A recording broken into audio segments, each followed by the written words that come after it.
24/11/2016లో అప్పుడు ఈ ప్రిలిమినరీగా regional ring road announce చేసి 2017లో గెజెట్ ఇష్యూ చేస్తూ గెజెట్ నెంబర్ 1993 అది సంగారెడ్డి నుంచి నేషనల్ హైవే నర్సాపూర్, తూప్రాన్, గజ్వేల్, జగదేవ్పూర్, భువనగిరి, చౌటుప్పల్ వరకు అప్పుడు NH 161AA ఉత్తర నార్థన్ సైడ్ డిక్లేర్ చేస్తూ ఆ రోజు అనౌన్స్ చేసిన అధ్యక్ష.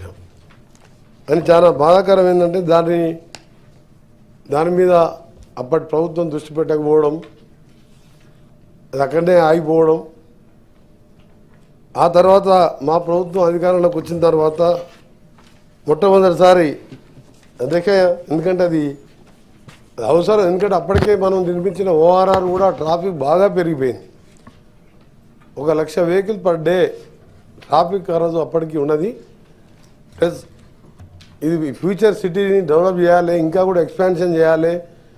మనం చూసిన గోకాపేట కానీ ఫైనాన్షియల్ డిస్ట్రిక్ట్ కానీ ఏ విధంగా రేట్లు పెరుగుతున్నాయి, మిడిల్ క్లాస్ మ్యాన్కి ఏ విధంగా ఇబ్బంది ఉంది, ఇంకా సిటీని కూడా అప్గ్రేడ్ చేయాలి. నేషనల్ హైవేకి 6 నేషనల్ హైవేస్ క్రాస్ అవుతుంది కాబట్టి వెహికల్స్ బయటికి వెళ్ళే విధంగా దాన్ని టేకప్ చేయాలి అని మా ప్రభుత్వం వచ్చి నేను మినిస్టర్ అయిన తర్వాత నేను 7th రోజు ప్రమాణ స్వీకారం చేస్తే 11th డిసెంబర్ రోజు గడ్కరీ గారి దగ్గరికి వెళ్ళి దాదాపు 2 అవర్స్ పాటు చర్చించి ఆ తర్వాత వరుసగా 7 సార్లు ఇప్పటికి గెలవడం అధ్యక్ష.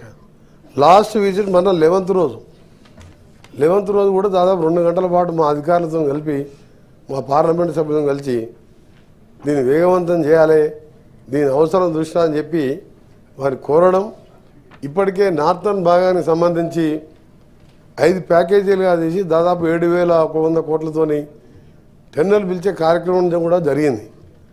కానీ కొన్ని పర్మిషన్స్ కానీ మళ్ళా క్యాబినెట్ అప్రూవల్ అయిన తర్వాతనే నేను చేయాలని చెప్పి అప్పుడు ఈ టెండర్స్ని కూడా ఓపెనింగ్ పోస్ట్పోన్ 2 సార్లు పోస్ట్పోన్ చేయడం జరిగింది. మొన్న 11th రోజు గడ్కరీ గారు గౌరవ కేంద్ర మంత్రి గారు ఆ రోజు నాకు హామీ ఇచ్చి 2 months లోపు ఇవన్నీ కూడా క్యాబినెట్లో అప్రూవ్ చేయించి నార్థన్ సైడ్ని వెంటనే పనులు ప్రారంభించే విధంగా చర్యలు తీసుకుంటామని చెప్పి చెప్పడం జరిగింది అధ్యక్ష. దాంతోపాటు అప్పుడే చెప్పాను, ఇప్పటికే మేము ఒక కన్సల్టెన్సీని రిక్రూట్ చేసుకొని సదరన్ భాగాన్ని కూడా, ఎందుకంటే నార్త్ చేసి అక్కడ వర్క్ స్టార్ట్ అయిన తర్వాత సదరన్ సంబంధించి అలైన్మెంటే అక్కడికి ఫిక్స్ కాలేదు.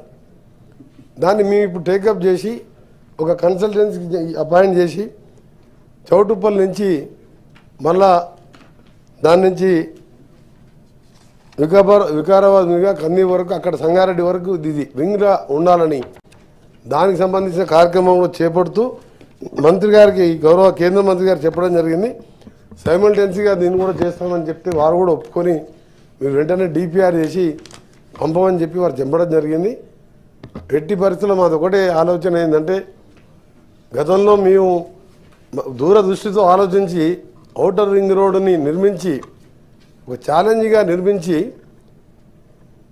అదే ప్రాంతంలో ఫైనాన్షియల్ డిస్ట్రిక్ట్, అదే ప్రాంతంలో కోకాపేట SEZ కానివ్వండి, అదే ప్రాంతంలో ఇందిరాగాంధీ ఇంటర్నేషనల్ ఎయిర్పోర్టు నిర్మించి ఈరోజు హైదరాబాద్ విశ్వనగరంలో ఈరోజు ప్రపంచంలో అసలు దేశంలో నెంబర్ 2 స్థానంలో ఆఫ్టర్ బెంగళూరు ఉన్నదంటే ఆ రోజు మా కాంగ్రెస్ ప్రభుత్వం రాజశేఖర రెడ్డి గారు ముఖ్యమంత్రిగా దాని link road PV Narasimha express వేగా కలుపుతూ ORR నిర్మించిన అధ్యక్ష. కానీ దురదృష్టకరం ఏంటంటే ఎన్నికలకు 3 మాసాల ముందు అసలు ఎక్కడ దేశ చరిత్రలో ఎక్కడ చూడలే. నేను కూడా 25 సంవత్సరాలుగా 5 సార్లు ఎమ్మెల్యేగా, 2 సార్లు మంత్రిగా, ఎంపీగా ఉన్నాను తప్ప ఎప్పుడు కూడా ఒక రోడ్డుని హోల్సేల్గా 30 yearsకు నామినల్ బేస్ మీద రోడ్ అమ్ముకున్నట్టే లెక్క అధ్యక్ష. లీజ్ అంటే 30 years అంటే చాలా లాంగ్ పీరియడ్. చాలా ORR మేము కట్టింది మీరు అమ్ముకున్నారు. RRRకి వస్తే ORRకు లింక్ ఉంటుంది దానికి. మీరు రేడియల్ రోడ్స్ కూడా అడిగినారు, మా పెద్దలు జీవన్ రెడ్డి గారు రేడియల్ రోడ్స్ కూడా ప్రపోజ్ చేస్తున్నారు. 33 రేడియల్ రోడ్ కూడా ప్రపోజ్ చేస్తున్నా. HMDA ద్వారా కూడా రేడియల్ రోడ్ ప్రతిపాదన ఉన్నది.